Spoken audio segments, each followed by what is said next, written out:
There we go. I had to come up with something, funny, just a little bit. All right, let's get it started. And by it, I mean, uh, Mario Kart. What else would I mean? My lawnmower, potentially. My e-bike, maybe.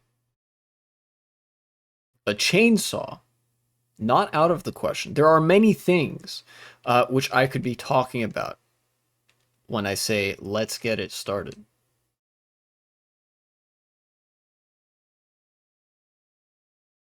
But particularly Mario Kart. Hello, Gotron. Welcome back to chat. I am going to turn off this fucking rewards thing because it's obscuring your message. Alright, great, awesome. Welcome back.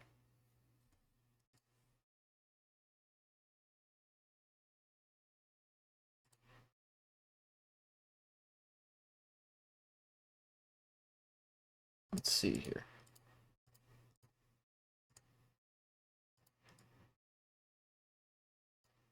I already mentioned that. There we go. Yeah.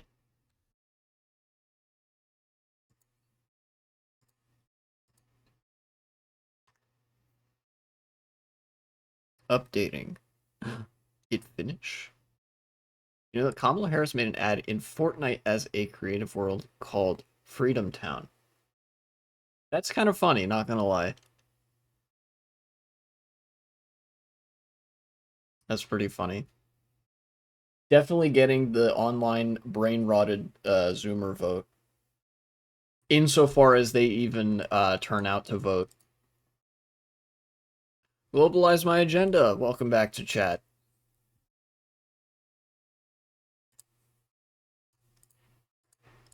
Okay. I'm so happy. Why? I'm not. What's going on? Better than most of the maps in the game? Real. Oh, actually, no, not today. That would be... There we go. And then...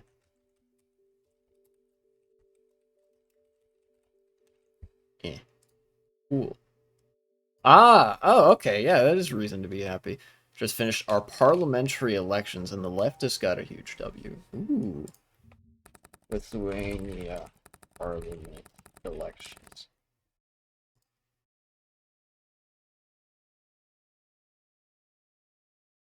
Okay, no, it wasn't the leftists, it was the Social Democrats. Be careful with your wording, globalize my agenda. But, out of all these parties, I mean, it is good that the Social Democrats won rather than, I don't know, what are the rest of these parties? Christian Democrats, uh, Nationalist Populists, fucking a Green Party. A Green Party whose color is purple. Liberals, Green Conservatives. Okay. Another Christian Democratic Party. Right wing. Okay, yeah, maybe the Social Democrats are the only representation the left gets in Lithuania. So, yeah, I mean, that's all right. Communist Party is banned here, so all the leftists are there. Okay. Makes sense. All the communists went to the Social Democratic Party. Okay, that makes sense. Yeah, then I guess it's good that the Social Democrats won rather than, like, any of those other parties.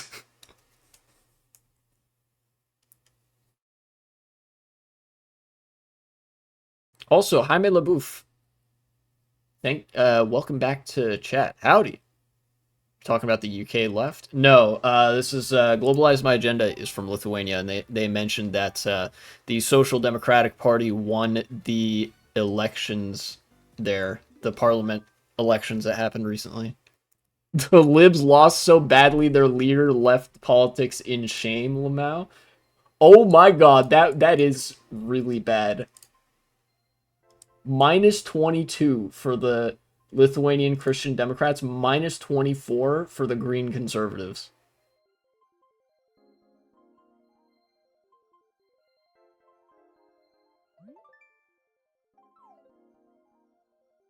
Platform of the best background music, in your opinion? I don't know. I'm not a music guy. Lithuania, huh? Yeah, they bring it up every now and again. But to be honest, I don't want to spend so much time on that because American politics has been so fucking crowded. You know, Lenin is rejoicing right now. Weeks that containing decades are at an all-time high. Nobody can even believe how many decades are happening in the span of 2 weeks. I, on the other hand, am suffering.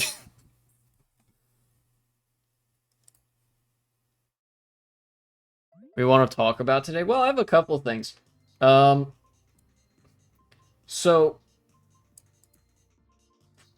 that's a very crowded list. Okay. First things first, I think the most immediate concern is the thing that everybody and their fucking mom saw on the news yesterday and the day before, which was the Trump rally that was held at Madison Square Garden. And I want to say a few things about that. Some of which will implicate the Democrats as well, because, you know, in a two-party political system, it is impossible to talk about one party without also mentioning the other one, because they're the only two options. So it was, I didn't look. Okay, then you probably saved yourself a lot of brain cells. I saw a little bit, but I have the patience of squirrel, so I couldn't watch all of it, if to be so lucky. I saw the bulk of the rally, so it was, predictably, it was full of Nazi shit. You know, this is, you know, not an accident. We all know that the Republican Party is a if not a straightforwardly Nazi, like, National Socialist Party, they are very closely aligned with the Nazis, very fascist, yeah. Stuff about immigrants, stuff about low IQ Kamala.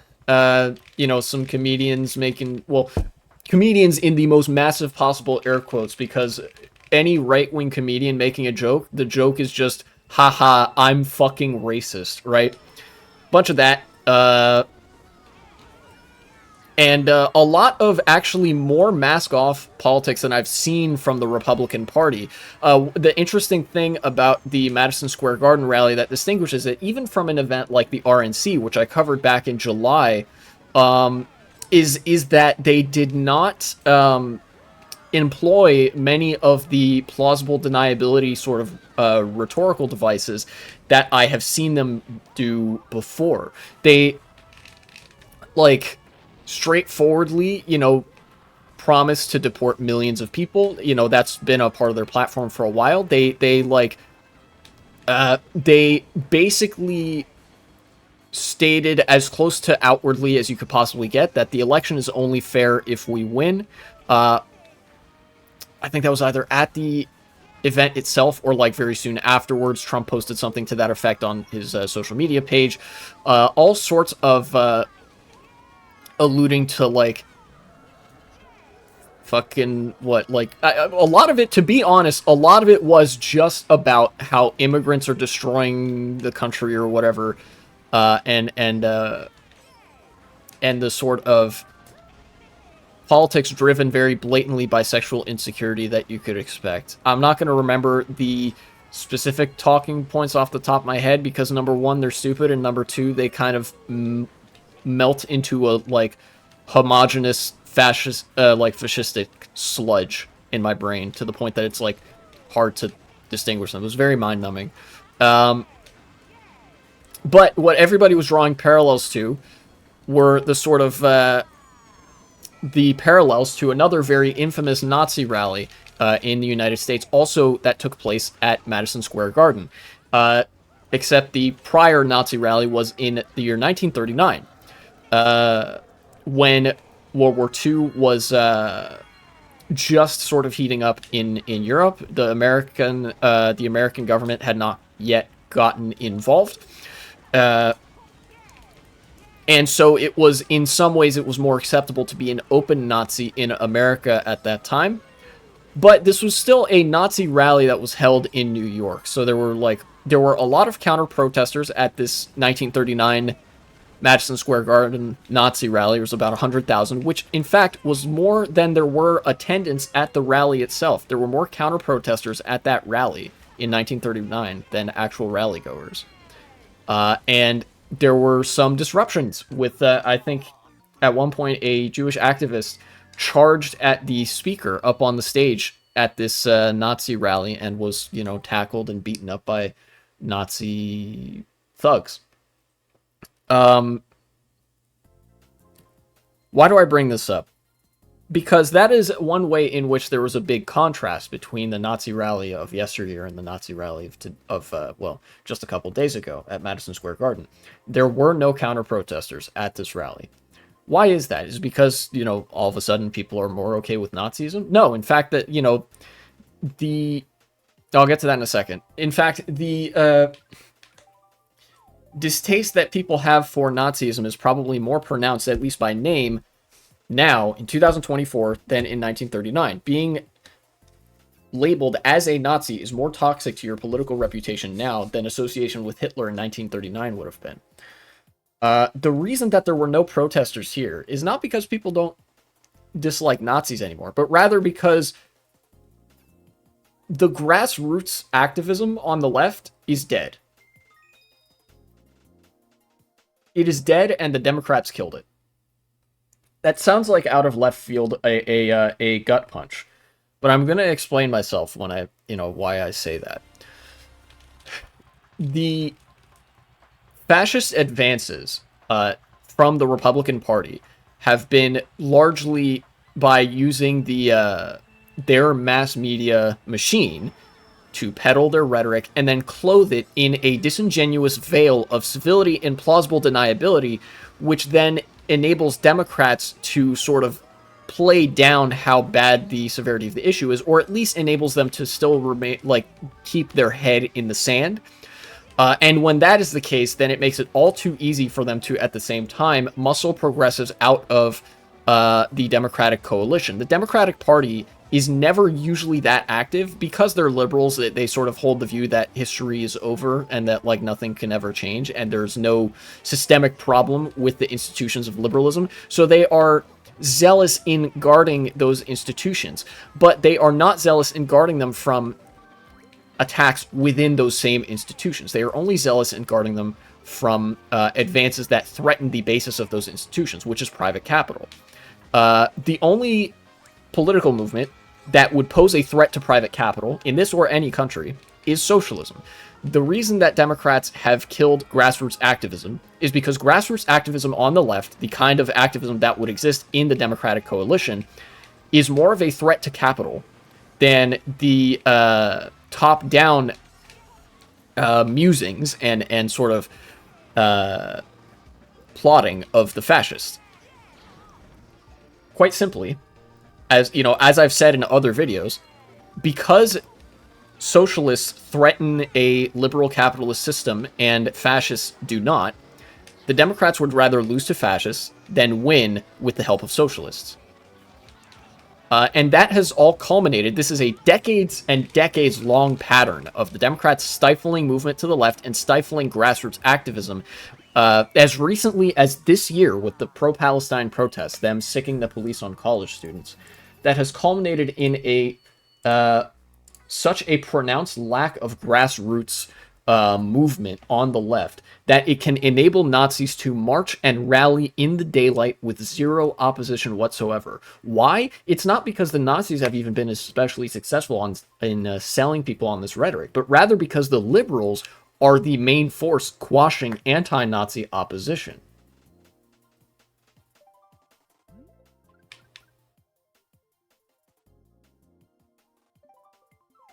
Do you guys see what I'm getting at? Even in nominally liberal and pro-democratic media, small d democratic, not like pro-democratic party, but pro-democracy media, like, we talk about something like CNN, something like NBC. You have to be careful in your condemnation of fascism on those networks. If you lean too far to the left, that steps on the toes of private capital. Editorial boards and executives will not be very happy with overtly anti-fascist narratives being pushed on mainstream news outlets, or even independent news outlets to the degree they fund those. In this respect, the liberals have opened the door for the fascists, at which point the fascists will walk in unopposed because the liberals have, well, you know, pushed away their opposition. Liberals are even more dangerous than reps. Yes and no. I lean more so to no than yes, but there is something to what you're saying. Right? And yeah, Gotron, to your point, this is what I mean when I say that the Democrats are going to get us all killed by allowing the Republicans to kill us. Republicans are so unrestrained and have such a lack of discipline that if they got into office, disaster would inevitably follow, right? Like their plan, what are their plans for the United States?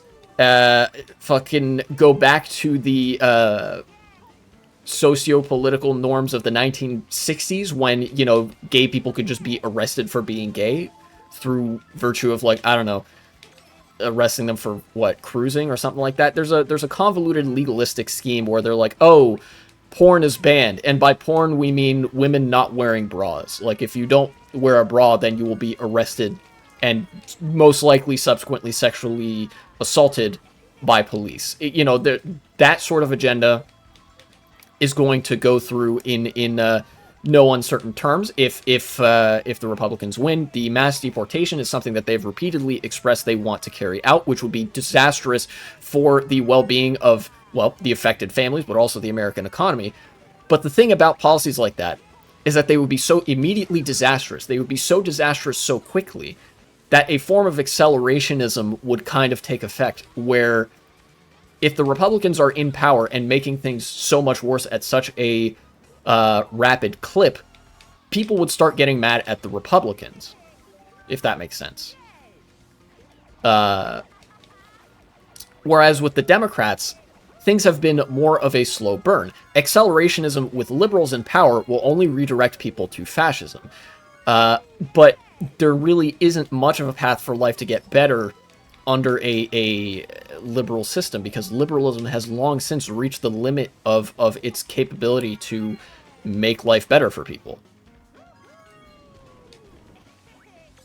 I hope I'm not rambling. I hope this makes sense, because this is pretty critical to me addressing the claim of whether or not Republicans are more dangerous than Democrats. They are and they aren't. More people will die in a much shorter time if the Republicans take power. To that end, we have to critically support the liberals. But we have to also understand that without a leftist counter thesis, that only delays the inevitable fascist takeover for a bit more time. You know? This has been a process ongoing for 30 or more years. 40 years, in fact. This stage was set as soon as neoliberalism became the main driving political force.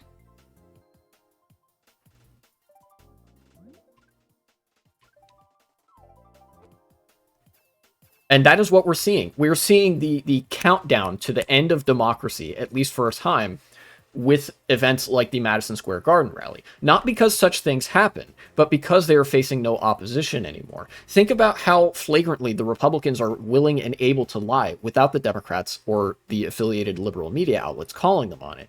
Not just to say, oh, these claims are false. You'll notice that whenever they fact-check something, to the extent that fact-checkers even do their job anymore, to the extent that media even does their job anymore in reporting on which information is factual and which isn't, they will disclose what is true and what is false, but they will not focus on the obvious maliciousness and cowardice of the fascists in creating lies with which to justify a narrative, because that would seem partisan. And if they seem partisan, then that reflects badly on them to the editorial board and the executives, because the executives, being part of the capital class, prefer fascism to, well, most other things.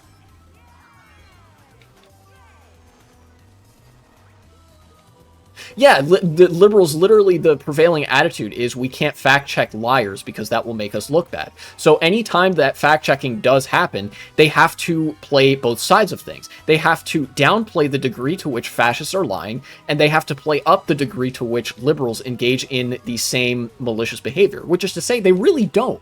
Liberal politicians, they will sometimes lie or fabricate as a matter of convenience, but they do not make it a habit to, blatantly make up a narrative that is meant to demonize and vilify a, ethnic group, right? Like, when a liberal says something false, it is generally in the spirit of something that is true, and maybe they have slightly misused or misquoted a statistic one time, but you only have to extend a minute degree of charitability to understand a liberal political argument and why, okay, yeah, that could be true in this or this kind of way. Shit like that will get labeled as an outright lie by news media, and then something like Haitians are eating dogs and cats will be labeled as, slightly misleading. It's, the state of the media right now is a fucking joke. And not a funny one either. Sorry, I'll have to, after this race, I'll have to screw up. Yes, I will screw up at several points throughout this race. I'll have to scroll up through the chat messages to see what all I missed.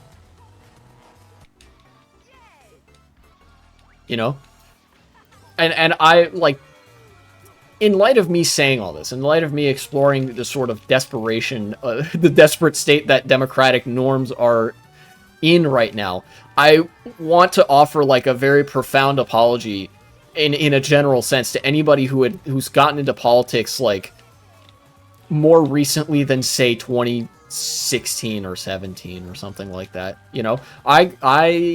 My political sort of awakening, or the point at which I entered politics, was back in 2016.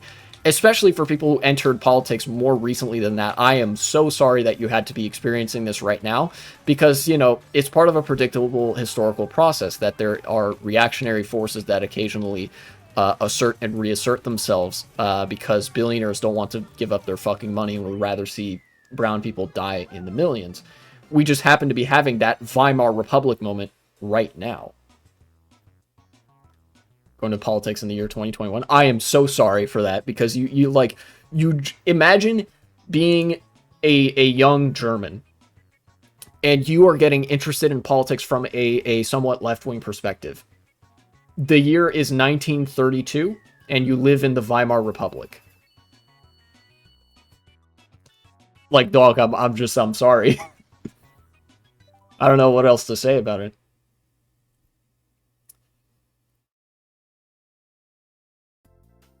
Victory. Better let the Nazis mark bad image of the Republican Party. Globalize my agenda. For the small Nazi rallies, you're actually correct. There are some small Nazi marches in Wisconsin and in Tennessee that have happened, where your logic there does hold, where you actually want to let Nazis march in very small bands and small groups. The open Nazis who carry the swastika on the flag and whatnot. You want to let them march relatively unimpeded because they'll just look stupid. They look like fucking dorks. They dress like dorks. They sound like dorks. Let them get heckled and harassed by the general population to make clear how big of idiots and losers that they are.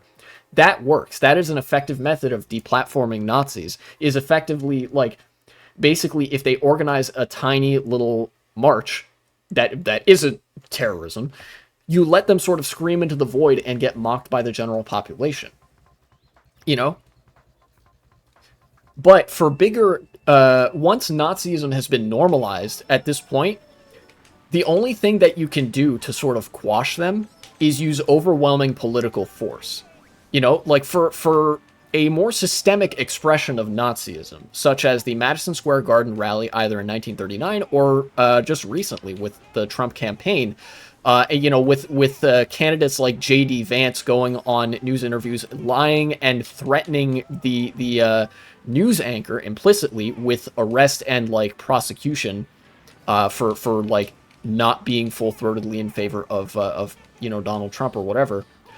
For things like that, where Nazism is clearly embedded in the institutions, That is where you actually have to pursue political projects of mass arresting Republican politicians and officials and prosecuting them for laws that they objectively have broken.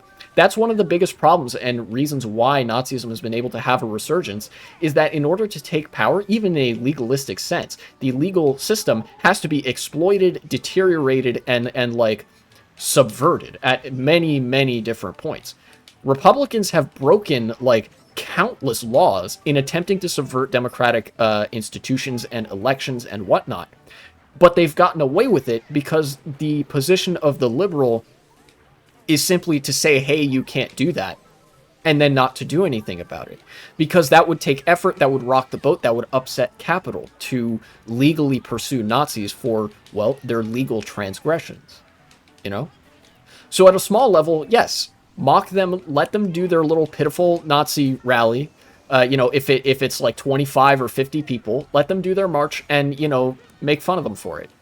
But at a larger level, you have to start mass arresting politicians and stuff like that, because Nazis are incompatible with democracy. They have professedly anti-democratic aims. You cannot allow them to continue to exist in a democratic system if you value that democracy. I know that makes some liberals upset because it implies having to use a degree of political power and force to contain a systemic threat, which liberals don't believe can exist. But, you know, that's your option. Your option is either to do that or the Nazis win. There is no other option. Yeah, sarcastic terrorism, and they claim it wasn't their fault. That's the kind of shit that, like, J.D. Vance does. They'll say a quote-unquote joke.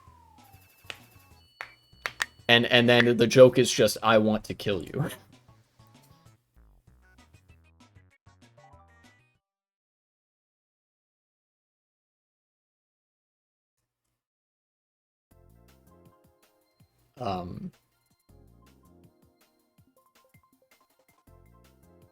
Our leftist counter-protest, right? Can't pin things on us if things go wrong. That was, like, again, at a larger level, no, you need the counter-protesters. There needs to be a meaningful and forceful opposition to Nazis. And the lack of counter-protesters only makes things worse. You know? For the big stuff. For the little stuff, for the, 25-person Nazi rally, it's not worth having the counter-protesters because the general public is the counter-protesters. That way, the Nazis are overwhelmed in numbers. They are crushed by an overwhelming political force, that being the ridicule and ire of the general population. Nazis being a fascist ideology, when they are out of power, when they have not yet seized power, they have to sort of allude to the will of the people, the Volk, and stuff like that. If they are, like, unsuccessful in making the populist appeal, they just look stupid. But they don't have to be super successful when they are the only populists making the appeal. And that's also partially the role of liberals in enabling Nazis, is that they squash any anti-institutional sentiment.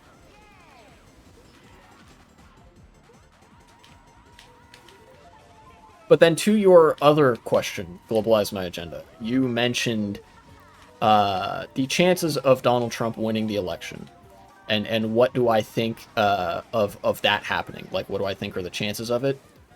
Honestly, I can't give a solid answer to that because there are so many moving parts and variables that make this election somewhat different than an ordinary, a comparatively more ordinary election cycle, right?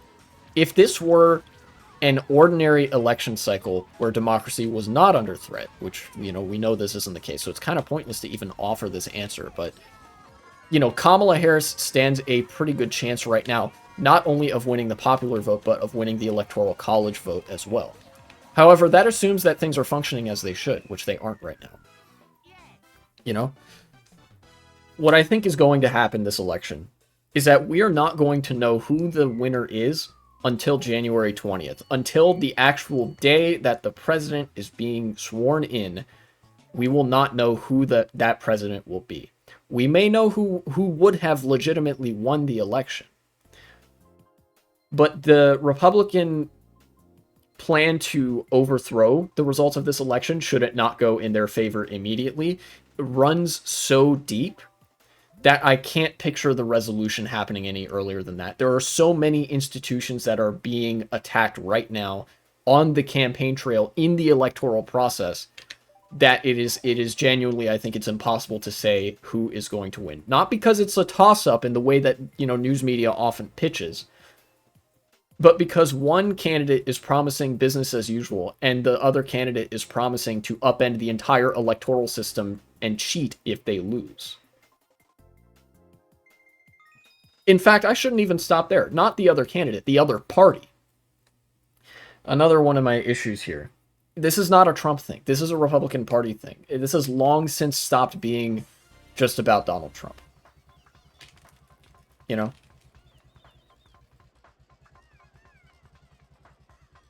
If Trump loses, failed to overthrow the state again, do you think he will run for re-election again? Possibly, but I don't think the Republican Party would be very happy with it. I think the Republican Party is just about done with Trump, because his luster has faded and his political career has basically come to an end. This is functionally, I think this election is Trump's last shot at being the president of the United States, right? I think in 2028 we're not going to see Trump running for office. But that doesn't mean that the Republican Party is out of commission. That just means that Trump is out of commission. They're going to have to find somebody else. And at this point, the Republican Party is consolidated enough that I don't think it actually matters very much who comes after Donald Trump. Despite some of my earlier predictions about the fate of the Republican Party, that sort of assumed a track of political history where the liberals had at least a modicum of political will to do anything. I heard some people say the only bad person in the Nazis was Hitler. It wouldn't surprise me if that was a typical view among American conservatives.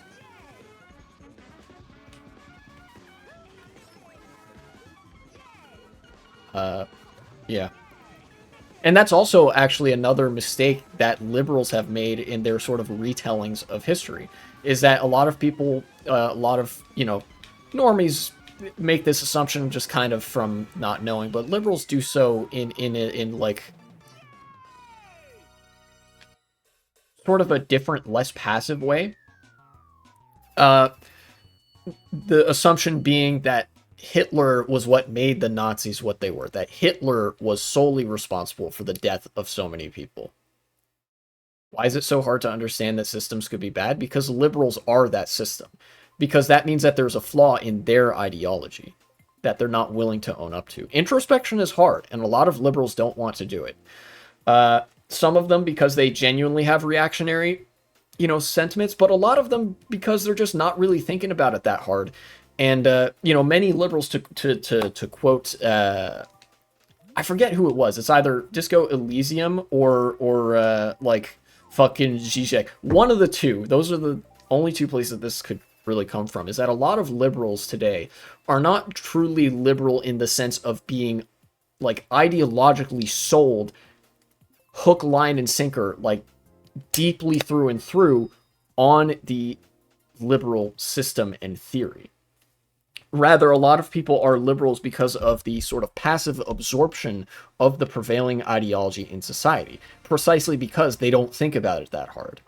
And the prevailing ideology in society right now is liberalism, which currently is contending with fascism, for that spot as the sort of dominant ideology. But that, a lot of times, the ignorance of liberals can really just be explained by that. They're not that smart. At least politically speaking. I've said this at other points, and I'll say it here, that intelligence is highly compartmentalized.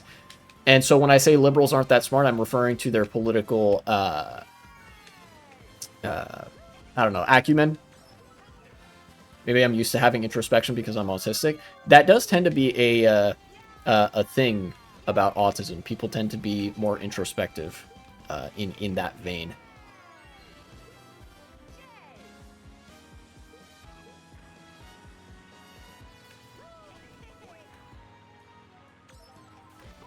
But yeah, insert meme here of who is it? Father of modern liberalism. It'd probably be I don't know, fucking John Locke. or maybe Rousseau, you know, looking at the camera, he's like, "All my students are morons!" Something like that. But here, you know, well, maybe I shouldn't even say that, because I've read Rousseau, and he's kind of a moron, too. Seriously, liberals didn't really know what they were cooking even back then. This goes without saying, but please vote Democrat. Oh yeah, in fact, the reason that I criticize the Democrats so hard is because they are the only viable opposition and alternative to the fascists. Like, if you're going to cast your vote, it should be for the Democrats. That's the only non-fascist option that has a chance of like winning an election, you know? And that's really the limit to which people can directly interact with the institutions of liberal democracy, is through voting, you know?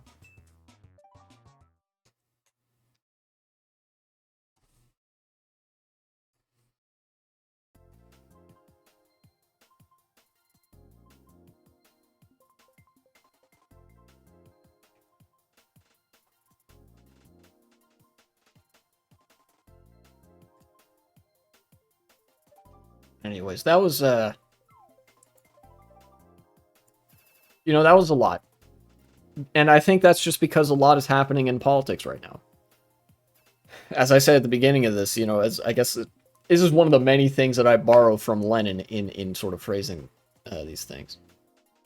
That sometimes there are weeks where decades happen. You know, leading up to the 2024 election, we're going to have a couple of those. We've already had one. We're about to have another week, you know, that's like that. I live in Alaska. We have ranked voting, luckily. Hopefully no one removes it. Ranked choice voting in somewhere like Alaska is enough of, like, removed enough from the rest of American politics in terms of, like, population centers and such, that I could see ranked choice voting sticking around there, especially if the Republicans don't have, like, the uncontested control that they would in other states. A lot of this is going to be, you know, how bad things get in a United States where the federal government is controlled by fascists. A lot of that is going to be determined by the divide between red states and blue states.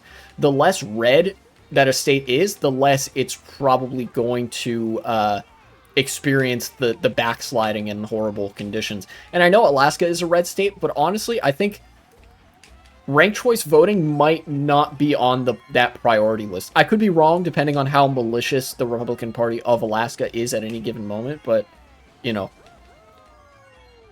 I think people would probably be a little bit too attached to ranked choice voting to just let it go. You know, even in the fascist political calculations of how much misery to wreak upon the world, there's only so much that they can get away with, right? And that might not be one of those things. Kind of have ranked choice voting too, kind of. Yeah, we have ranked choice voting where I live as well, at least at the local level.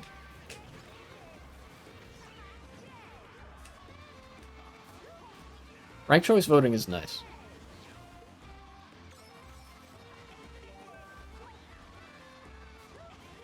But yeah, you know, just to kind of go back to what I was saying, is just that there's a lot happening in politics right now, leading up to either a lot more happening or, like, nothing happening. You know?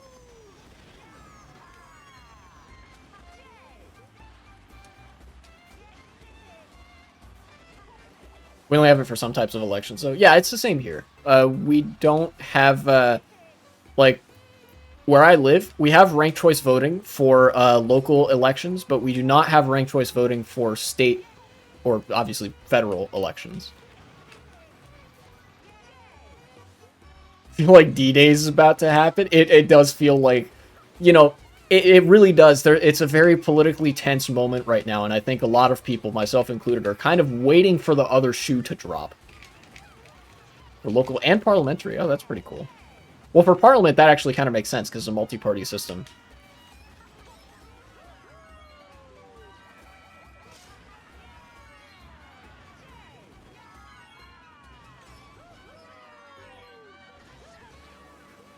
Get out of here. Ow. I got bananaed. And I'm getting fifth. Fourth? Okay, I'll take fourth.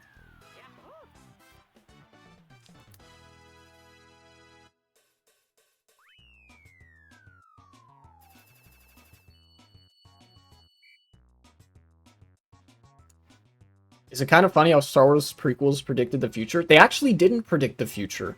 The prequels were not predicting any sort of phenomenon happening in the United States. The prequels were a retelling of the descent of the Weimar Republic into Nazi Germany. They just borrowed some modern politics of the Western world. They borrowed, well, some very poorly aged socioeconomic narratives about Japan.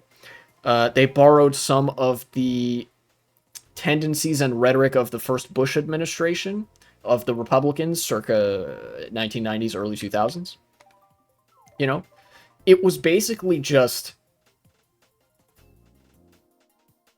the retelling of like the fall of the Weimar Republic, with Star Wars as the medium through which the story was told, and with some elements of American politics sort of grafted on top, if that makes sense. And the reason, I guess, that we would kind of look at that as something predictive is because of well, there are, like I said, there are predictable historical patterns and political circumstances that tend to maybe not repeat themselves but rhyme.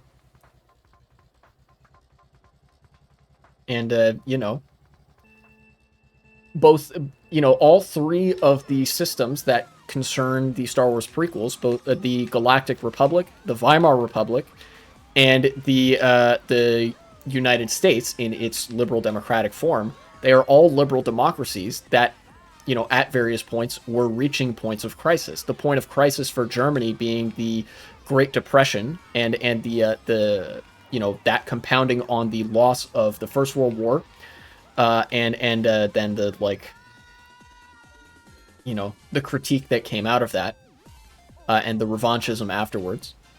That was the crisis of liberalism for Germany.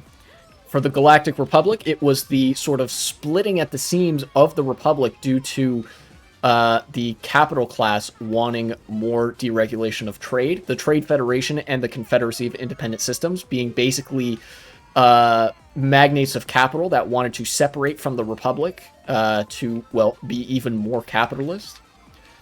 And then the crisis of American liberal democracy being, you know, the slow burn of neoliberalism in the 21st century, embodied in several phases by, you know, the housing crisis and coronavirus and, you know, other such economic trends. But, you know, especially, like I mentioned, the slow burn, you know, where the standard of living has been steadily dropping, social life being hollowed out and whatnot. These are all, you know, the crises in all three of these political systems looks a little bit different, but all of them owe their root to the interests of the capital class. And as such, populism is sort of the desired narrative in all three of them. But, you know, right-wing populism tends to surge first because it has the support of capital.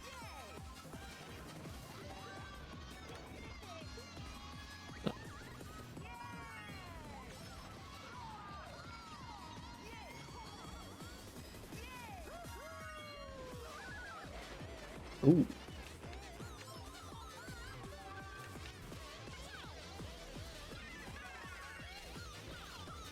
I honestly don't know why these people support a really destructive system, even for themselves.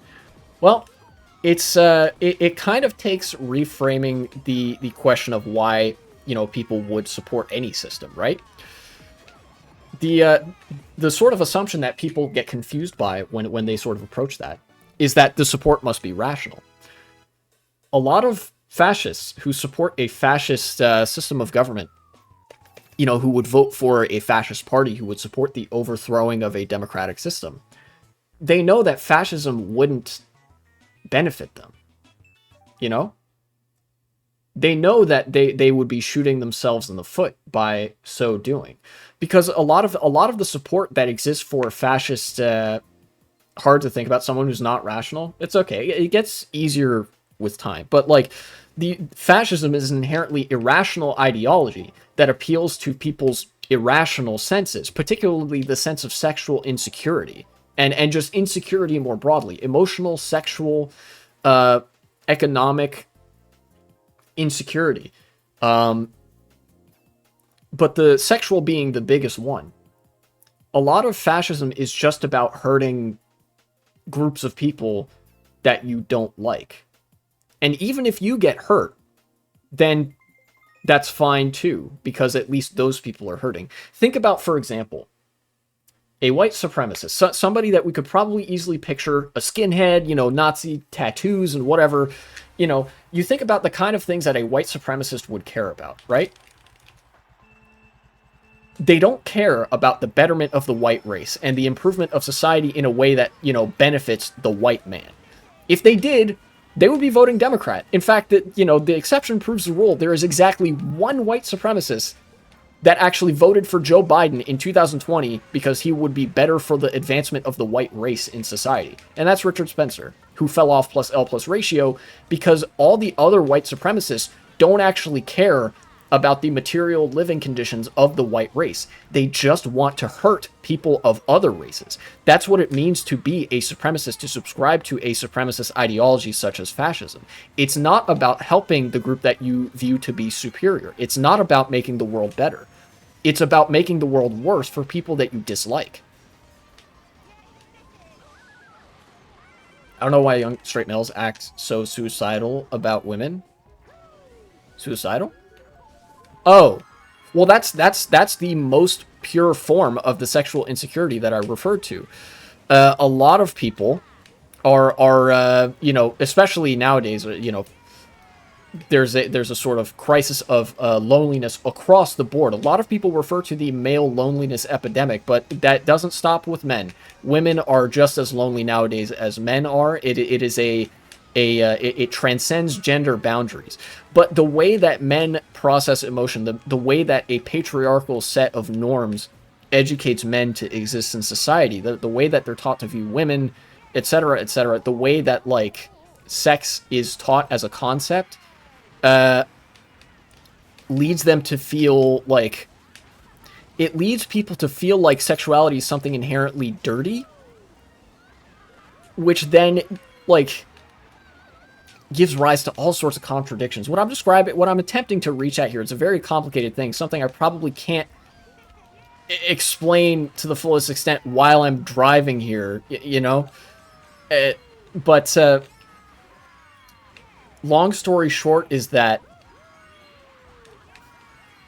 the patriarchal man, authoritarian man, does not view women as people. Does that make sense?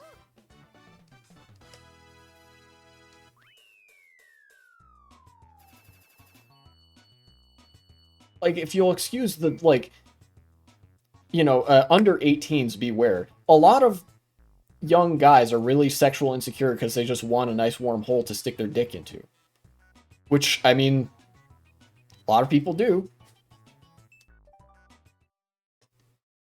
Dating people that you don't view as people sounds like a whole mess of problems. Yep, and that's kind of the nature of heterosexuality. Conventional heterosexuality revolves around the model where the only person that's really human in the relationship is the man.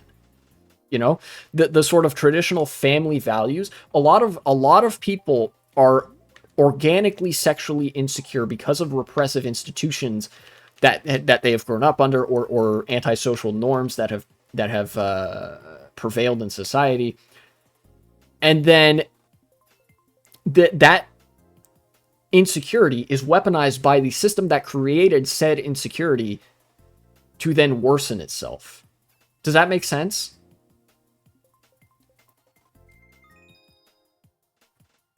One of the reasons why I hate hierarchy? Yeah, because all hierarchy fundamentally is about control, sexual control particularly.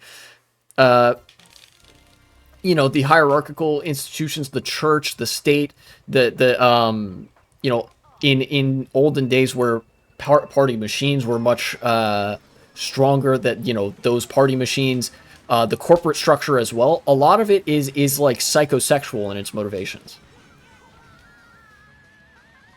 And that produces sexual insecurity because you know, that narrative is sold that it is either you are the sexual controller, you are the one doing the sexual control, or you are being controlled sexually. And that sort of control prevents sexual release. That is why the control is so sexual. Even in societies that seem very sexless, that is how you can be so sure that the institutions of social control are also sexual, because they are built around preventing people from openly expressing sexuality and forming sexual relationships. Men are frustrated because they have been taught that sexuality is bad, and in order to alleviate that frustration, they are picked up by an ideology that only reinforces the source of their frustrations, that sexuality is bad, outside of the model of paterfamilias, where men are at the top of the hierarchy and women are effectively chattel property. There we go. Finally, I finally put my thoughts into something resembling a coherent paragraph. Makes me glad I wasn't born generic. Sorry, not like that. Generic? This might be an autocorrect thing. I don't know.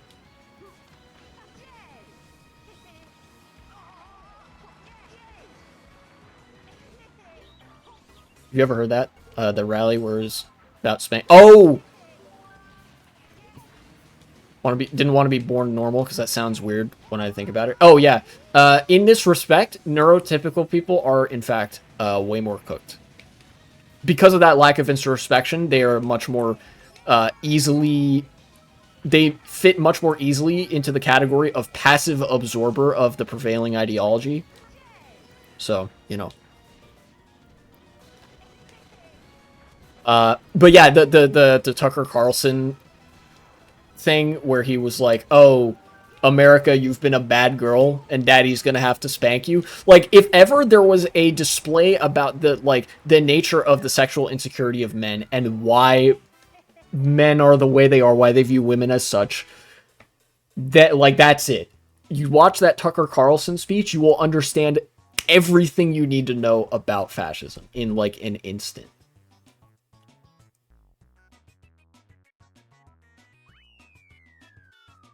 It's some crazy shit, dude.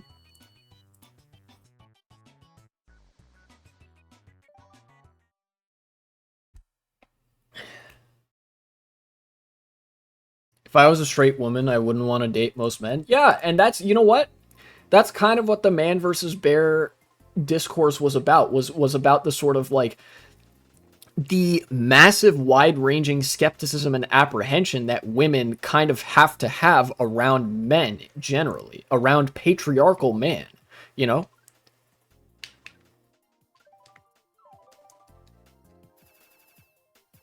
U.S. politics try to gather the support of neutral voters. Challenge impossible. Well, you're right. It is impossible because neutral voters don't exist.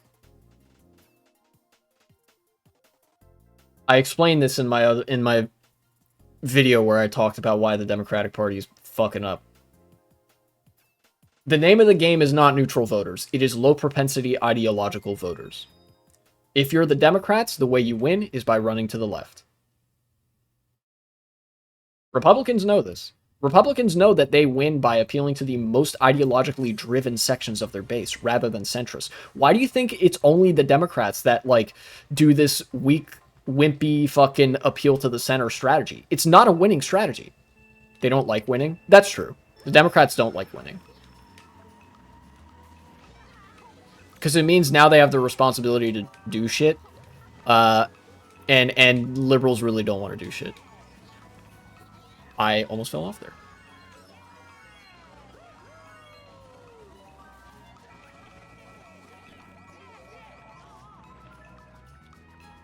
It's so weird to observe the contradiction where Republicans are trying their damnedest to win with a fucking horrible platform, you know?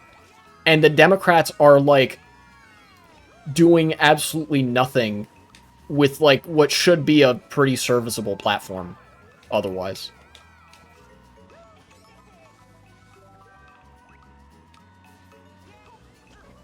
I tried to get too cheeky with it.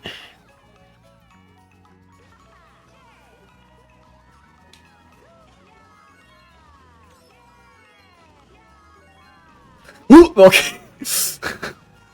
I just saw that bomb basically as I ran into it. I got jump scared. Oh. I remember this one video I was watching yesterday about Justice League Unlimited, where Superman was acting like a cop.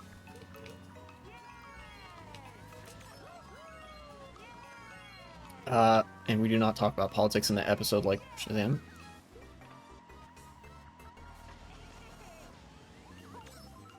Hello! Jake L. MKW, welcome back to chat. This track is so wacky. And I got fit. Is there anything else you want to talk about? Yeah, I was trying to wait for kind of a break. A break in the action, I suppose. Oh, yeah, okay. You guys see there was this recent, can't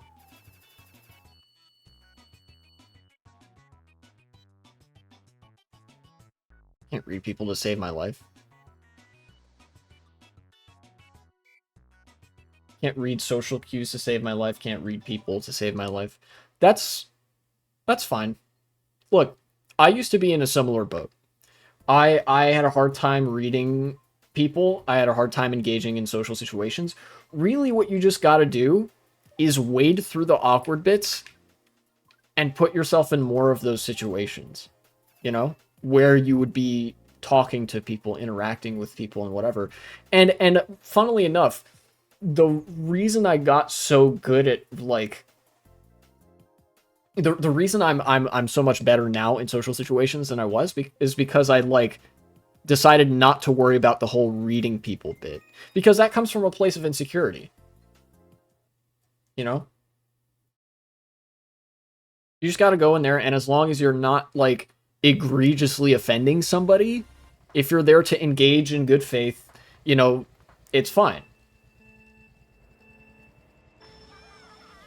In fact, online, because online people are more incentivized to act in bad faith, it exacerbates those antisocial tendencies and that awkwardness. In real life, more often than not, you can find yourself in social environments that cultivate a much a much more charitable and much more friendly demographic of people. Like, I go and volunteer at the food bank every now and again. I've been taking a break from that recently because I've been volunteering on, like, the campaign trail, you know, doing phone banking and stuff. But I fully intend to, once the election has, once election day comes and goes, I fully intend to go back to the food bank. And, you know, think about the food bank or a volunteering gig like that. You, like, that kind of environment cultivates the best kind of people, the people that would be most welcoming and warm and like perfectly understanding of a little bit of awkwardness or social slip-ups or whatever. And in an environment like that, you just got to seek out that environment and then just don't worry about the tiny little slip-ups, because as long as you do your best, people will understand that.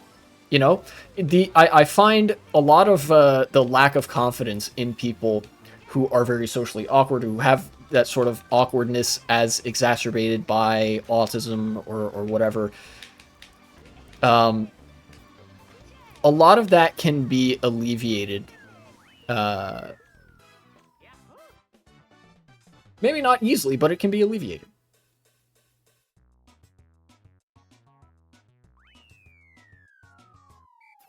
Good advice? Thank you. I learned from experience. I find advice from experience is probably the best advice. You know? Advice from statistics is pretty good too, but social interaction is a very experientially driven thing. And of course, I'm using statistics to sort of complement my knowledge here, because it has been found that social media exacerbates a lot of antisocial tendencies within people. This has been the most depressed month for me, for the lower half, because my mom died this month too. Life does not like me this month. My condolences. I'm sorry to hear that.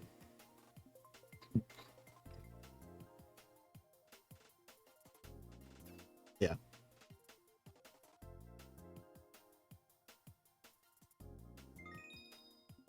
But you know, You just got to keep living.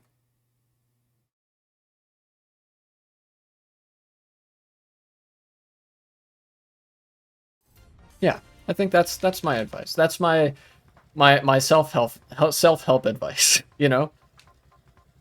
Or actually not even self-help, because self-help implies that you have to do the whole bootstraps thing. How old is Halloween?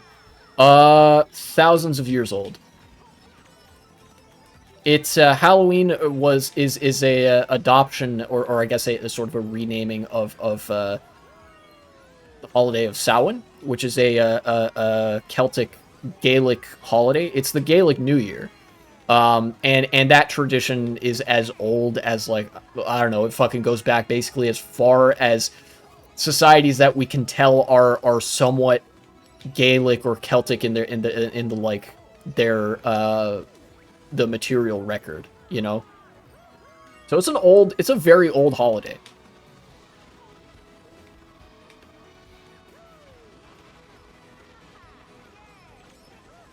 You know? In fact, I think, okay, I could be faltering on my archaeological knowledge. Somebody who knows the timetables can sort of check me on this.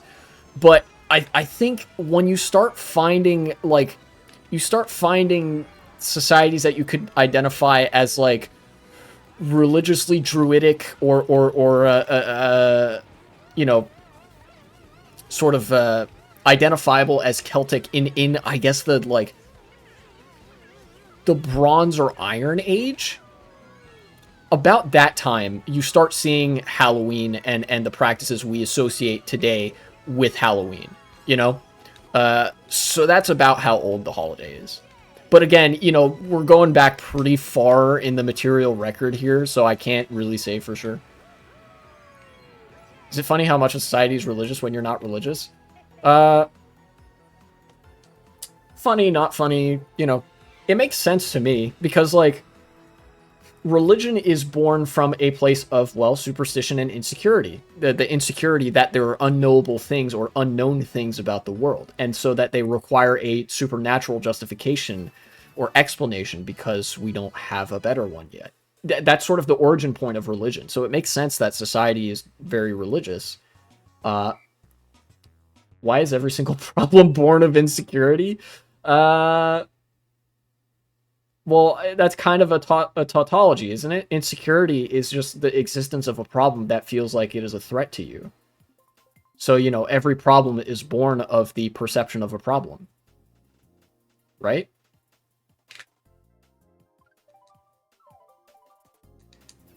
I'm just going to say at least the three major Western religions have the same basis. I don't understand what that has to do with anything. Who are you doing phone banking for? General or down ballot or both? I myself am not making the phone calls. I'm moderating and doing tech support on the phone banks. You know, for chat questions and whatnot. But no, I'm doing phone banking with a group that's affiliated with the Pennsylvania Democrats, and it's both for the presidential and down ballot. They do both of those. I just turned on stream talking about religion. Oh yeah, no. Somebody asked me about the origin point of religion, and it's really just it exists as sort of a patchwork to cover up insecurities and to well, in cover up some and act on others. You know, religion is as much to explain the unexplainable as it is to well, control people socially and control their behaviors, which, you know, it does in a very, very authoritarian manner. In a lot of ways, a lot of my critiques of religion are informed by the fact that it is ultimately not a necessary framework, at least definitely not anymore, because there are better ways of knowing the world than a religiously motivated, you know, system of worship and prayer. You know, religious mysticism is not the best and most useful way of understanding the world around us with respect to how to live in it. You know, and it's definitely not very useful from the perspective of organizing people, because the authoritarianism that is inherent to the formation of religion and the cult that it inspires is like very consistently a source of great misery and suffering, to such an extent that it even breaches mass slaughter and sacrifice. you know? Yesterday I got a phone call from the police asking me to give them money even though they're supported by the state. Yeah, police do that. They have done that to me as well. I've gotten calls from the police department asking for money. In situations like that, you just have to ask them to take you off of their calling list. That's like a big boy secret to anytime you get a call from anybody that's like calling you as part of like an automated outreach process, whether it be advertising or phone banking or whatever, you just have to ask, please take me off of your call list, and by law, they have to. There's an AI robot too, then you can tell that to the AI robot.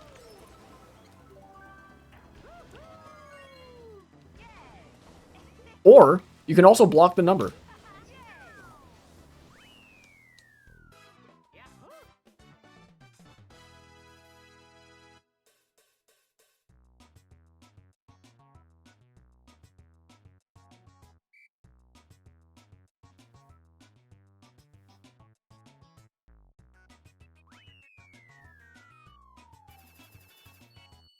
Yeah, anyways, I think that was, you know what? I think I like the way that my critique of religion sort of came off in that bit. You know? Cuz a lot of times, you know, people would brand me a Reddit atheist for saying some of the things that I say about religion, which, I mean, can you blame them? I am a bit of a Reddit atheist. But I guess the banal explanation, I guess, goes a long way to sort of, yeah. Atheism was a pipeline to the left on YouTube for me, funnily enough. Well, that's nice. You know, back in the day, the New Atheist kind of had a right-wing bend, and for a lot of people, New Atheism was kind of a vector for Islamophobia, and a lot of people went down that pipeline and just popped out the other side as Christian nationalists. But there was a contingent of like atheists who were much more anarchistically minded, like T.J. Kirk, the Amazing Atheist, and there were plenty of people who went down that atheist pipeline and started embracing critiques of religious institutions, and ended up being, well, very well-informed individuals of a left-leaning conviction. You're atheist, why would you go on the right? That's the most religious. It does seem like a bit of a contradiction, but a lot of the new atheists back in the day, how this pipeline worked was essentially a lot of the atheists of the time, they, like, a lot of them really were up their own ass about how much smarter they were than religious people, right? It was for of a really fucking smarmy and kind of reactionary set of opinions where they had just a lot of disdain for religious people. And for a lot of them, like I said, it was also a vector for Islamophobia, that you could get away with Islamophobia in a lot of circles if you said the same things of broader religion, when, you know, some people didn't really believe those critiques. They just found it convenient to invoke that against Islam, you know, but would sort of shy away from it with Christianity, or would, in some instances, they would say, oh, well, you know, the cultural achievements of Christian countries are so much more impressive, blah blah, and, you know, stuff like that. You know, a lot of them just wanted to feel like edgelords who were smarter than people that they disagreed with, and a vector for that was New Atheism, because a lot of it was like debunking videos. Atheists debunk like the Bible or the Quran or whatever. Sometimes feels like a clown world. It is. I mean, in a lot of ways it is, because like I said, people act very irrationally. You know, people get up to some goofy shit.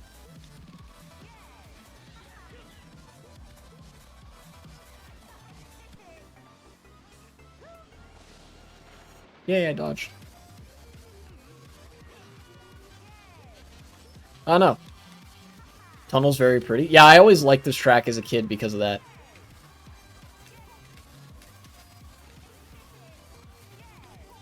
Okay, he's gonna... Not atheist, but I understand those who are. That's fine. Like, I will never not view religiosity as being like kind of cringe.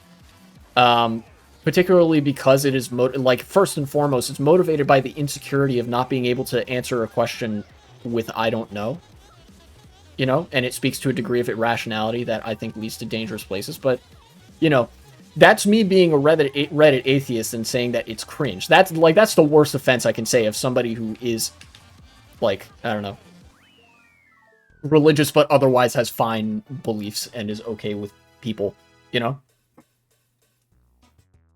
The hope is not to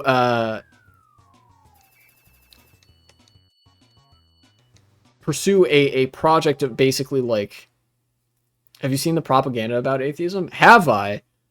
Boy, have I ever. Dude, the social current and the prevailing propaganda against atheism in, well, the West particularly, because that's what I can speak to, is actually fucking crazy. They make it seem like being atheist is something that you need to be ashamed of or like keep under wraps. You know? I mean, it's shit. It's in a lot of sayings that we adopt. Like the language of God is in a lot of turns of phrase, and the one that pops out to me particularly is the one about being a good God-fearing American. Like, that's sus as fuck.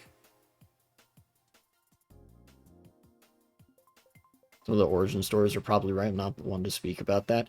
The religious origin stories, like when I talk about religion, I'm not referring just to the religious texts. In fact, that's only an extremely small part of what I'm referring to, because they're full of contradictions and nobody reads them. The origin stories can be nice poetry. They can be good stories. They can be good allegories and metaphors for things that maybe have happened in the real world. You know? It's just at the core of it's just, well, not even at the core. It's just a component justifying part of a belief system that I really do not like. Imagine the drama. Kamala Harris said she was an atheist after she gets into office. Now that would be funny as hell.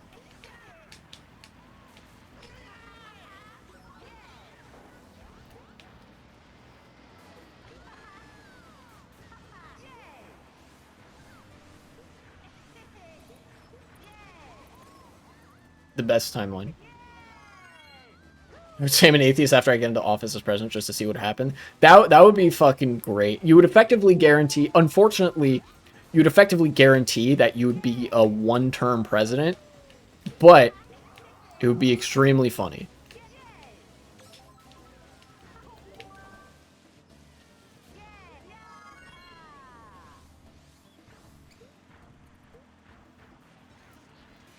Imagine the news cycles. Oh, it would be great. It would be so good. I actually want that to happen now, just because the news would be so funny if it did.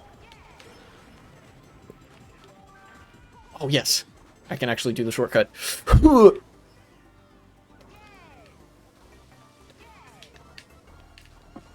Not super well, but I've made it work. Okay, well. But yeah, what I was saying earlier about religion, you know, religion actually is on the decline. Like religiosity and religion as a sort of a social fixture in everybody's life is kind of on the decline on a global level. And I think that's a good thing, right? In some ways, it can be indicative of other bad things, but I think in general, it's a good thing because we're seeing the sort of probably the reason that it is declining is because of like the sort of scientific process being more and more normalized as the way people understand the world through observation, through trial and error, and through like basically things that are knowable, and through the comfort or not comfort, through the normalization of saying I don't know. That is sort of that is what I think is the good thing. That's are the good things that are leading to a decline in religiosity. There are some bad things as well, that religion did used to be a very big social fixture, but now as a result of increasing anti-sociality at a systemic level, you're seeing all forms of sociality going away, religion being one of them. You know, in that respect, you could say it's a mixed bag. But in general, I think that, you know, religion being on the decline is indicative of a broader mysticism and superstition being on the decline, and I think that is good. And if that continues, it bodes well for humanity. And I think that's actually the way that I want to see religion disappear. My end goal is a world without religion, a world without religious beliefs, a world without, you know, mysticism, hierarchy, and patriarchy and whatnot. But that has to, you know, you can't, like, there are a lot of ways in which you can't really brute force that, the way that fascists can, you know, brute force people into fucking concentration camps, right? They are systemic things that I want to address, and thus have to go away by means of being addressed, you know?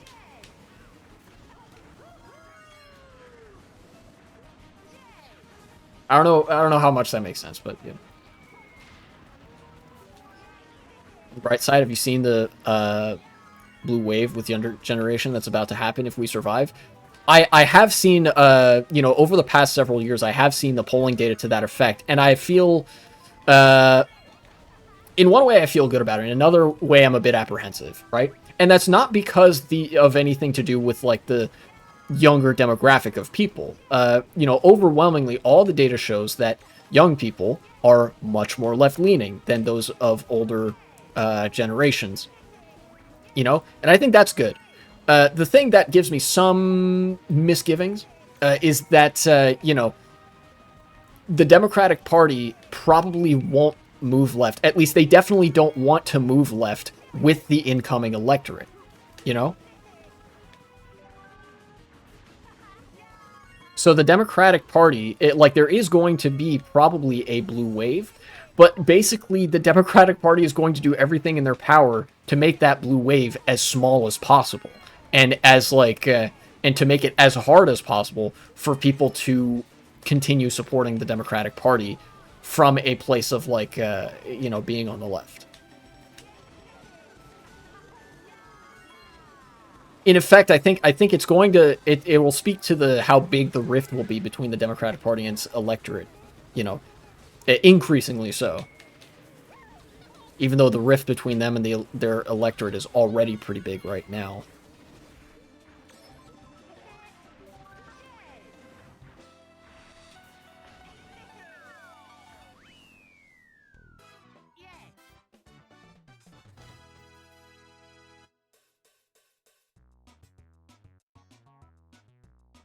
But yeah, I have seen that. And young people also, one of the other ways in which they're very progressive, young people are the least religious demographic.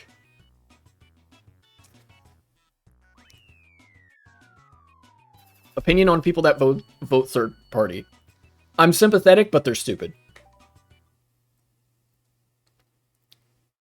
Specifically, my sympathies are, if you're voting for Jill Stein, stop that and vote for Kamala Harris. Although I would not phrase it as such, because I want people to actually be convinced of like, that's the position, but that's not really the argument.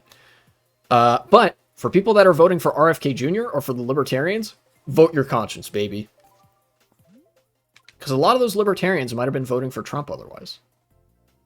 And the Libertarian Party actually fielded a decent enough candidate this year. Like, a candidate that I genuinely would not be all that upset if they were on the Democratic ticket. You know? Yeah.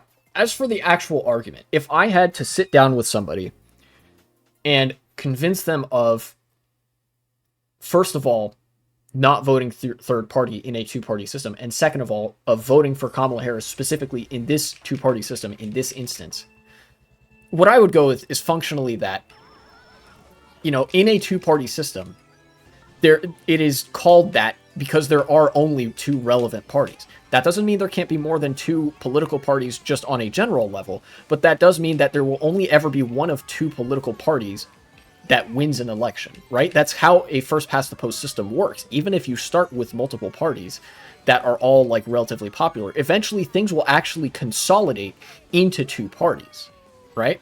We've seen this in American history as well. There used to be three parties, but even when there's a three-party, two-party system, it's still a two-party system. Only one party only two parties will remain relevant. You know, there was a brief period of time where the Democrats and Republicans were accompanied by a Whig party.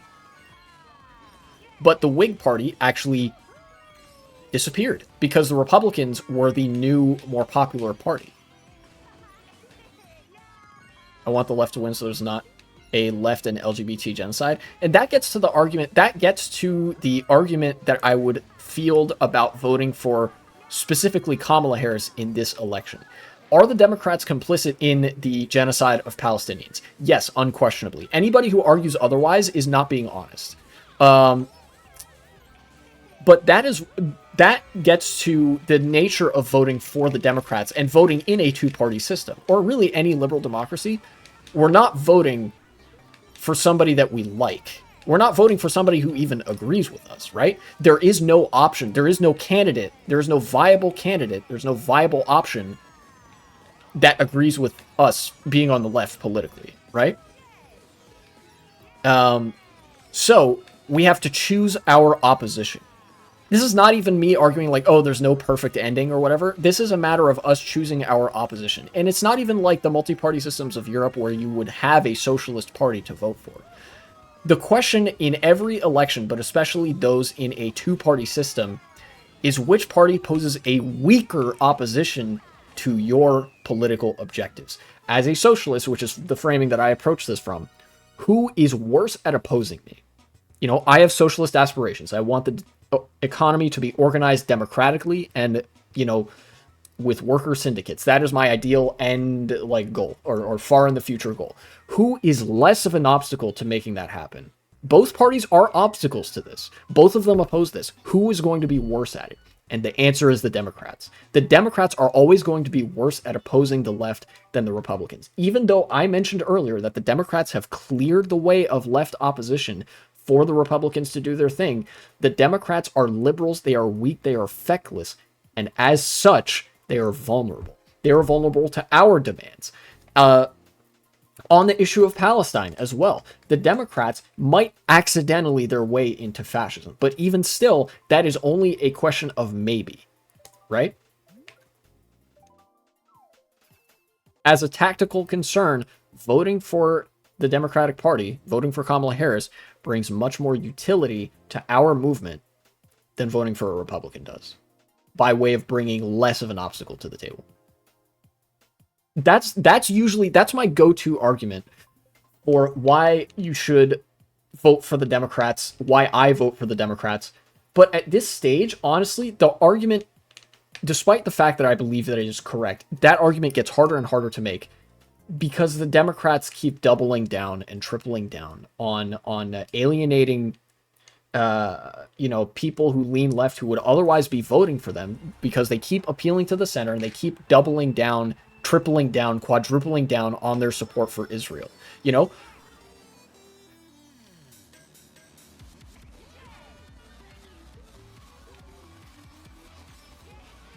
it's very much a Hitler versus Mussolini thing. But if that's the question, then you should pick Mussolini, because he is, would be Mussolini and the Italian fascists would be less of an obstacle to the left than Hitler and the Nazis.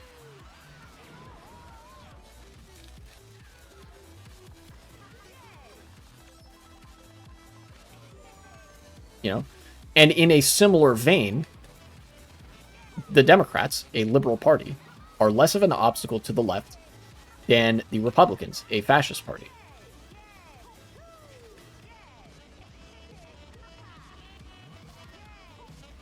Found your channel a long time ago. It's from the Film Theory YouTube Broke Your Brain video. Oh, nice. I really liked that video. Both my reaction video and the video that I was reacting to. They're pretty good stuff. And like I say in that video, I did not know that like MatPat was that fucking smart.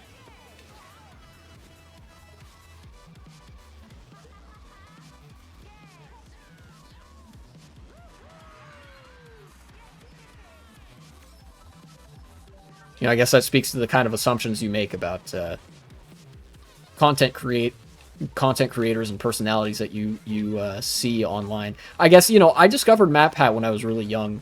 I was I don't watch game theory anymore, but I watched it when I was like in middle school and high school, like aged 12 to like 14-ish. So I suppose there's a lot of my impression of MatPat and game theory that was sort of my... I've never seen this happen. Sort of my 12-year-old self projecting himself onto the video and onto that stuff. He stopped making videos, apparently. I'm aware. In fact, I think that's why I made that video, because MatPat was like leaving the game theory and film theory channel. And you know what? I think if that's his legacy, I think he has made a pretty damn good legacy for himself in those videos. I'm probably going to get like 7th.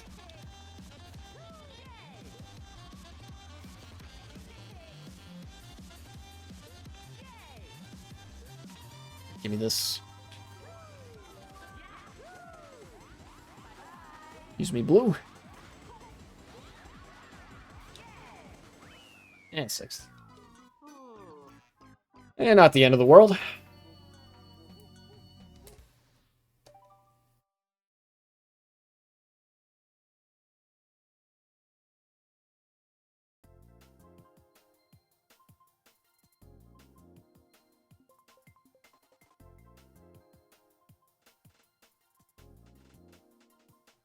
Oh, I found something recently. I want to, as much as I talk about very theory-laden, very heavyweight political topics on my Twitch channel and on my YouTube channel, sometimes something really funny surfaces, and I just have to mention it. So, somebody posted about this on Twitter. I forget who. No, wait, I remember who. Because they followed me. You heard of the Cult of the Lamb? No. Tell me about it in a minute. I'm going to talk about something funny first. It was Avi, Rat Enjoyer. He posted a picture of fucking... Oh, it was an anti-union poster in a Toyota factory. Right? Automotive factory, Toyota. And they had like one of those workplace anti-union bits. And it redirected... They actually posted a link. The poster said trade unionism is satanic, and they posted a link to to actually a website, a very, what turns out, sloppily put together, like just HTML ass looking ass .com website called trade-unionism-is-satanic.com. This is a real URL. It directs to a real web page. And I was like, no fucking way. Because I thought, like, no way this is real, right? It has to be a shit post. Like a fucking poster saying unions are devilish and demon spawn. I'm surprised these people have all the money in the world. Well, I mean, it's not like there's a correlation between how smart you are and how much money you have, right? Like, in fact, there's an inverse relationship there. The more money you have, the dumber you can afford to be. So people who have money are dumb as a fucking bag of rocks.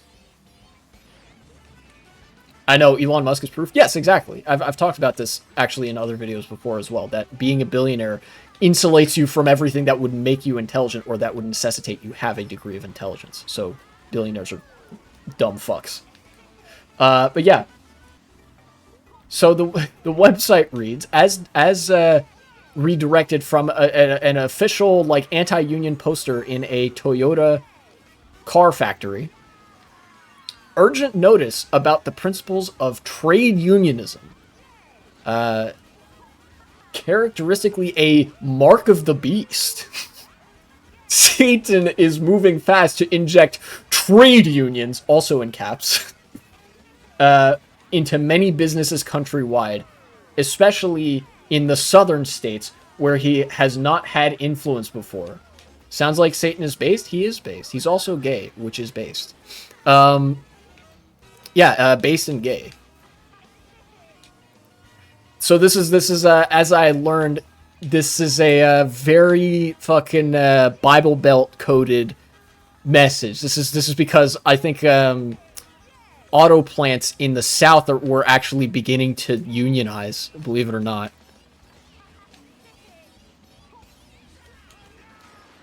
Use this here. What website is this again, if I can get the link? Yeah, after this race, I'll actually post the link in chat because it is so funny and everybody needs to know about this.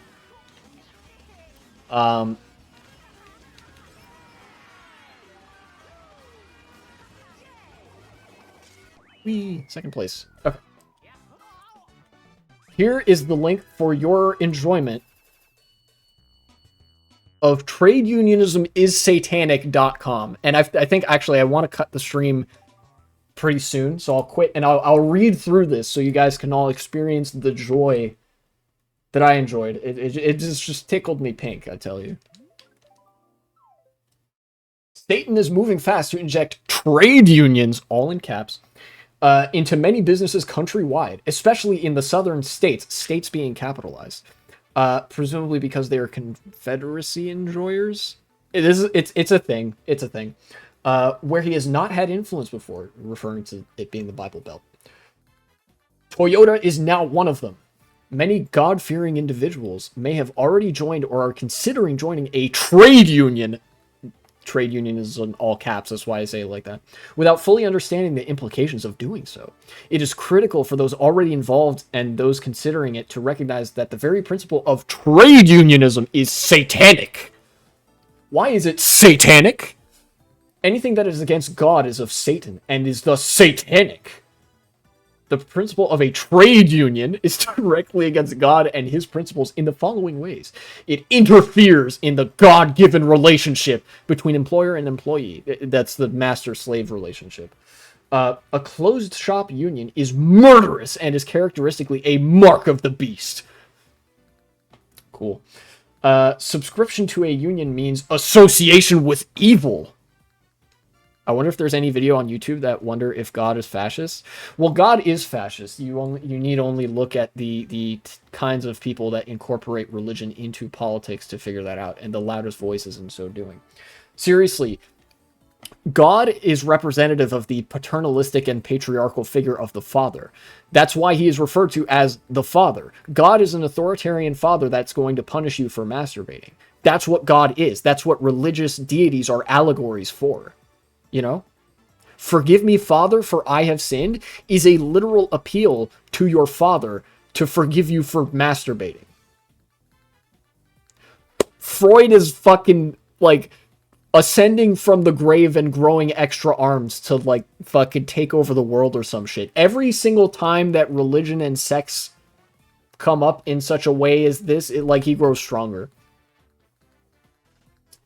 Yeah. And then I'll go back through this and, like, I could explain why this is stupid. I'm kind of assuming that everybody knows that it's stupid, like this anti-trade union poster. Interference in God-given relationships. This is his own section, apparently. Since time began, Satan, in parentheses, the devil, in case people weren't sure, has been desperate to undermine everything that is of God and to rob him of man's attention and response. He has been largely successful, but God will have the final say. God has established relationships to help mankind be restful and satisfied so that man is free to respond to God in worship. Notably, man is not free, but he is free to do what God wants him to do. Okay, cool. One such relationship is that of employer and employee, master and slave, which is referred to in numerous places in the Bible. No servant can serve two masters, Luke 16:13. Who art thou that judgest another man's servant? To his own master he standeth or falleth. Romans 14:4. Servants, obey in all things your masters according to the flesh, not with eye service as men pleasers, but in singleness of heart fearing God. Colossians 3:22. Servants, be subject to your masters with all fear, not only to the good and gentle, but also to the froward, ill-tempered. 1 Peter 2:18. You will notice none of these are from the words of Jesus, because these are all, like, you know. You will notice none of these are the teachings of Jesus Christ, the man for whom Christianity is named. But none of them care, because it justifies their, well, as you point out, Gotron, it's a sexual kink. This is just kink shit. It's fetish shit. You know? If you want to look for a daddy dom, that is your right. Cool. I support you. You do not have the right to make a religion and enforce it on everybody else out of wanting a daddy dom. Is it weird that Republicans, even though they complain about weirdness, they're the weirdest? It is weird, but it's also the biggest contradiction in fascist ideology. And that's why the attack of Republicans being weird was so effective. The fascist ideology, especially the religious fascist ideology, which, I mean, they're one and the same, but theoretically a secular fascism could maybe exist.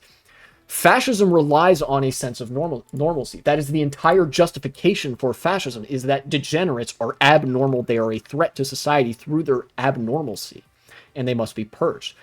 That argument falls apart completely. The appeal of that falls apart completely when you reveal that fascists are the weirdest fucking people alive and have no clue what it's like to be normal.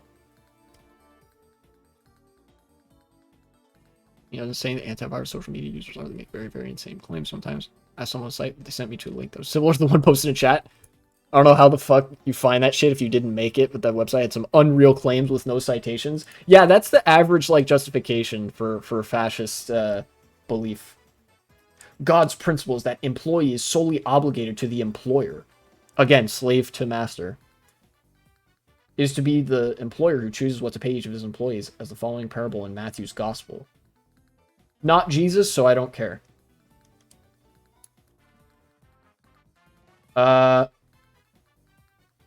okay. I think I've read enough of this for you guys to get the gist and for us to have a little laugh about how ridiculous this is and how stupid it is. Yeah. No, there is nothing that Christians fear more than free association. That which God created man with the will to do. You know, like I said, full of contradictions, fascist ideology, and religious belief. That's kind of what makes it what it is. You know? Cult of the Lamb obviously made Christians mad at her for some reason. Yeah, it's pretty good. Recommend anyone to try it. Cult of the Lamb. I'll look it up later for sure.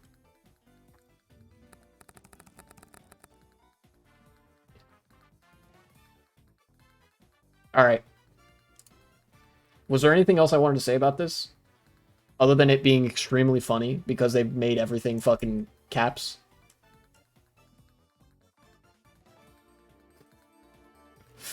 I think the funniest part about this, alright, is not just the fact that it exists. We're talking about union stores, religion. Yeah, I think the funniest part about this anti-union website pamphlet thing that's like, unions are against the will of God and they are satanic. And they are against the relationship of master and slave. I mean employee and employer. Yeah. The reason that it's funny is not just because it exists, but because somebody was dumb enough to write this 100% unironically. Not just believing that they're correct, but believing that somebody would click on this and be convinced by it. Like, somebody wrote this shit and was like, yeah, this will convince those disgruntled, underpaid employees not to unionize. Somebody out there is dumb enough to believe that. Yeah, 10 IQ.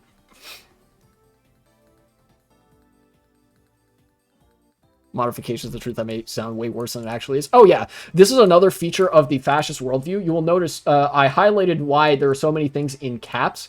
And why there's so much allusion to, well, I guess I'll bring up now, why there's so much allusion to God and Satan as the ultimate examples of good and evil. Because fascists speak in superlatives, always. They deal not in facts, but in feelings. This is literally a feels over reals argument, and it is designed to be as such for an emotional appeal. For the fascists, nothing can simply be somewhat good or somewhat bad or like kind of neutral. Everything needs to be either savior complex, the ultimate good that will deliver all of humanity from evil eternally, or it must be such an existential threat to society that all those associated with it must be killed. Those are the opposites, the extremes, the only two positions allowed in a fascist moralistic framework.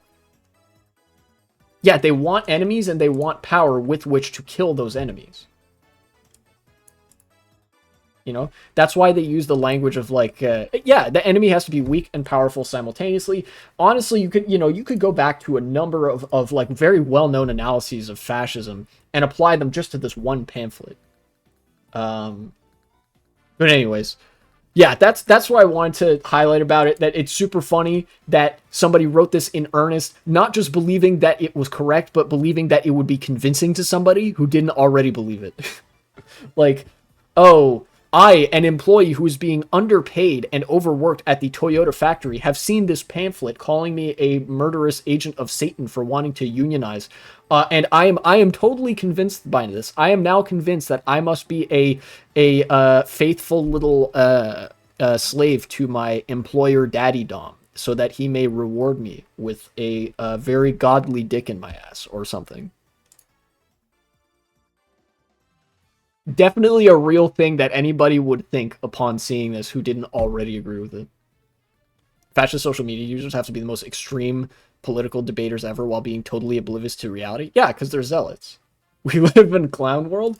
That's true. And while sometimes the prospect of living in a world full of goofiness and clown world-esque elements may seem blackpilling, it is also quite funny. So I think we would all do well to laugh at it sometimes. Because sometimes that ridicule is extremely politically effective. That's what I mentioned earlier with fascists having to appeal to normalcy and them being very vulnerable to being laughed at.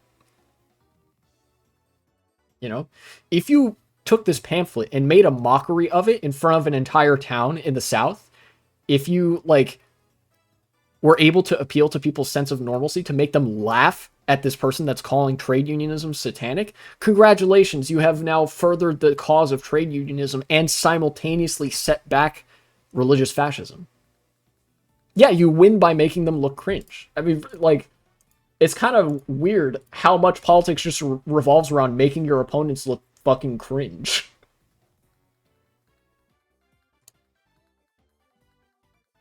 Anyways, I'm about done with streaming. This was a little bit later than I usually stream, but not, wasn't in the evening. So I'm going to raid the usual. Humans are not rational normally. Yeah. For me, it's almost the morning. Oh, shit.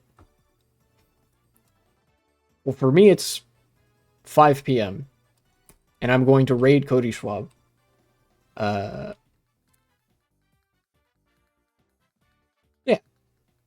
It's 1 in the morning? Oh, shit. You better go to bed. It's past your bedtime. I can't tell you what to do.